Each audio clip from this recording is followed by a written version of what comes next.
Okay, mistake number two that can keep you from pursuing your values and living an intentional life is experiential avoidance.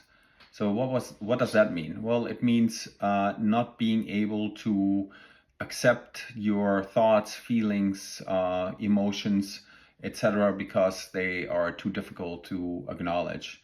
So instead, we try to escape them, we try to avoid them, and engage in behavior that may harm us in the long run. So what might that be? Well, that might be, drug use, alcohol use, gambling. You can probably think of a couple of other, social media addiction, etc.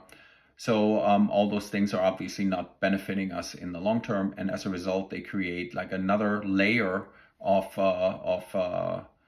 pain and of problems on top of the problem that you already had to begin with, which are the initial emotions and thoughts that may be difficult, maybe arising from a loss, maybe arising from anxiety going into a situation. So what's the solution there? Well, the solution there is acceptance. So you have to learn how to accept and anticipate the anxiety that accompanies something. You have to, an event or precedes an event.